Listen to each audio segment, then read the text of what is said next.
Hello everyone and welcome to the channel. I'm Emanuel, I'm a 737 pilot and a member of PMDG's tech team. We are standing here in the Terminal 1 of Washington's National Airport, and in the very background over there you can see that Southwest 737-700. And this particular 737, as well as the entire rest of the PMDG fleet, have just released a new update which is available from the PMDG Operations Center. So, in this video, I want to give you a quick update on exactly what has changed and some of the backgrounds. So, as we know, there are 5 primary points that have seen changes, but I will take you over the changelog in a few moments as well.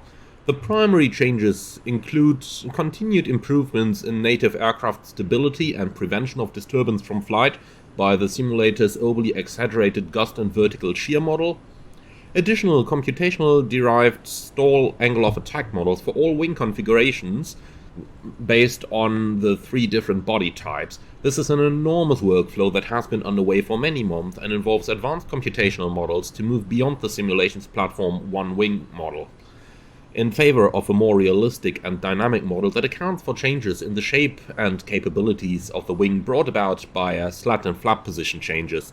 The model also accounts for condition and operation of the wing and nacelle anti-ice system, including partial operation and subcomponent failure mode that affect angle of attack computation and display. It's rebuilt the cockpit cabin collision model so as to unlock the ability to transition from the cockpit to the cabin using view position changes native to the simulator.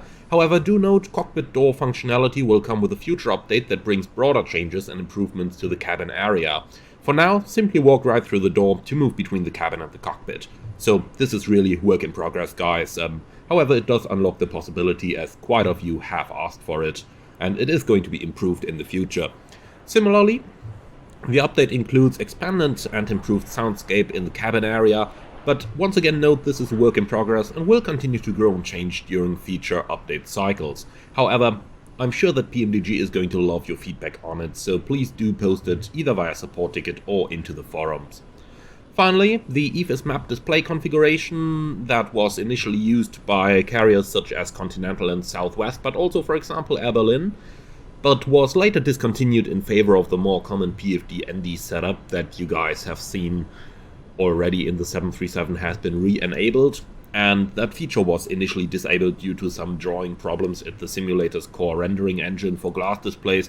However, that was fixed with Sim Update 10, but it was forgotten to re-enable it until this update. So that is the 5 big changes that we have in the 737. Why don't we just head over to our airplane and have a look into what they actually look like. By the way, did I ever say I love those 3D terminal interiors of the Drzewicki design add-ons? Well, let's head right over into the cockpit, shall we? Welcome to the cockpit of the 737-700. We can see our airplane here in the EFIS map configuration, which I'm sure is the very first thing you noticed when we entered this cockpit. So let's have a look into this. I'm going to do a more detailed separate video where I will show the EFIS map display in more detail, but for now it will suffice to say that this is used, or that this was used, by some carriers that operated a mixed fleet between the 737 Classics and the NGs to provide an instrument layout that was somewhat similar to the pilots, so that the instrument scan could stay the same as it was in the Classics.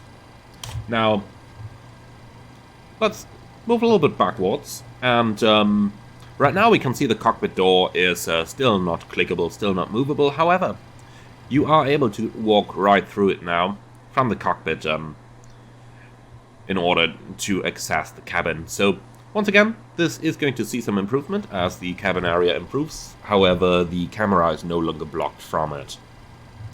Regarding the sound model, I will probably show you that in a separate video as well, because we will need to bring the airplane up into the flight for that. For now, let's just say it is there, and I'm sure you guys are going to enjoy it. There are of course some bug fixes included in the update as well, so let's quickly hop over and have a look into the changelog to see exactly what has changed.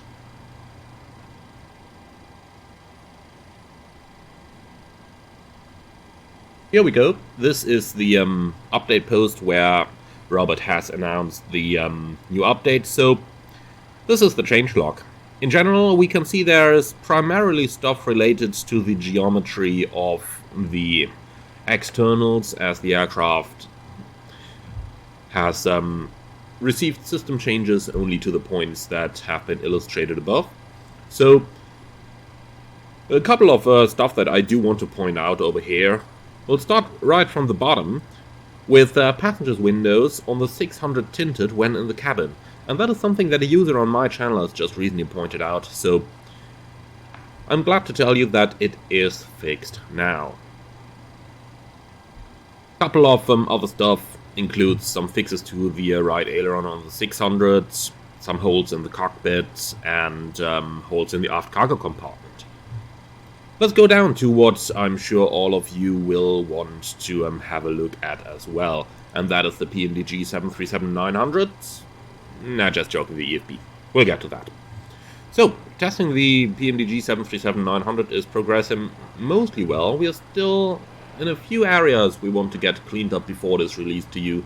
These have to do with equipment that is uniquely original to the 900ER, and it is taking us a bit longer to complete than originally planned. See the discussion in complexity and degree of freedom below. We feel that the 900 is very close, but will likely need a few more rounds with the testing team before we sign off on initial deliveries to customers. Now let's get to what the bunch of you will probably be most excited about, which is going to be the Universal Flight Tablet, or the Electronic Flight Bag, as you want to call it. Work continues on this device, although we keep stealing development resources from the tablet team in order to deal with other issues scattered around a few product lines, so it is going much more slowly than we thought. Some functionality is now finished and ready for operation, but other functionality isn't, so we are considering installing it into the airplane with some of the unfinished bits only active for our beta teams who are testing this functionality on our behalf. This build-out of the tablet is made a bit more complicated by the fact that we are working forward to ensure it is day one compatible with all iterations of the 737NG and MAX series, the 777 and 747 product lines. Functions that may be perfectly good in the 737 need to be expanded and vetted against functions that are similar but slightly different for the other fleet types. And all of it simply takes a bit of time. The nice piece of this is that we are building a single universal technology framework that will support the entire fleet of PMDG aircraft going forward. Robert does recognize that some users are quite frustrated with the fact that we are taking our time with this device, and for that Robert is really sorry. There have been a few moments where I wish we'd left the clunky old Boeing EFB in place, as it was functional in spite of being very basic and clunky. But when using the tablet in our testing environment right now, Robert actually is quite happy that they decided to make the change. It offers far greater capability than the Boeing brick and will be well worth the wait once finished. We so rarely offer timeline guidance on development cycles, and you can see why. Sometimes it is necessary to shuffle priorities around in a pinch, and when you are a small development house, that can slow down some projects as others keep moving. But we are nearly to letting you add it. We'll roll it into an update for you soon enough, and then it'll be day one for the 777 for certain. Finally, there is an update for the PMDG DC6 pending, and a few weeks back PMDG released an update to the PMDG DC6 that dramatically improved the airplane for some users and dramatically unimproved the airplane for some others. The DC6 team has been hard at work researching, evaluating, and developing through these teething issues, and a new update is pending soon. We are unfortunately a bit tied to the avionics update that Asobo has pending for the simulation platform. Some of the improvements and changes to the DC6 require an update that is not yet available to customers flying Max or Flight Simulator, so we are waiting for that update to drop before we release the next round of improvements for the DC6. With this update, you will have a greater range of GPS options available to you in the cockpit, as well as an improved trim and flight characteristics model, and updates to make the autopilot more possibly unrealistically stable when tracking the course of an approach. Other PMDG aircraft, well, they have quite a bit ongoing behind the scenes right now, but I'm planning to show it to you until the 900 and the EFB are in your hands. Just a bit longer and we can start talking about what is coming. So let's do a little discussion on complexity and degrees of freedom here. Some folks have expressed degrees of concern about the slower than planned delivery of the 900 and the EFB, and PMDG is aware of the concerns and certainly can appreciate your eagerness to have the 900 product and the enhancements that is provided by the Universal Flight Tablet. PMDG currently has 4 products on market, 1 in final testing and another in internal testing. In addition to these 6 products, they have the Universal Flight Tablet as a 7th project, and then an additional degree of freedom in that half of the team is always working on the current retail version of Microsoft Flight Simulator, and the other half is working on the Asobo beta channel so that they can keep up with platform changes that are pending in order to ensure minimum disruption to their customers as core changes are implemented in the simulation platform. This means they are effectively working with 14 different projects simultaneously at times, and things can get hectic quickly because they have to keep beta-only changes and improvements in their own lane until the platform updates, making it safe to roll those changes to you. Likewise, they have to be sure they don't break something due to pending changes that weren't thought through on PMDG's end. It can get frighteningly complex at times. On a few occasions since late summer, PMDG have had to halt progress in new releases in order to update already released products so that they remain in synchronization with the changes being made to the core Microsoft Flight Simulator platform. Over the past few months, this has meant lengthy development cycles into autoflight improvements, stability, etc., all of which can take a significant amount of manpower and time. This occasional distraction is not a bad thing, because it indicates that the platform itself is dynamic and changing. It simply means they have to pay attention and keep products updated with changes to ensure their long-term viability on the platform. This will happen occasionally as Microsoft Flight Simulator continues to grow and mature, and ultimately it isn't terribly disruptive, so long as they have a plan and procedures in place to keep your products flying well in concert with changes and improvements to the platform. It takes work, but PMDG thinks you all agree it is worthwhile.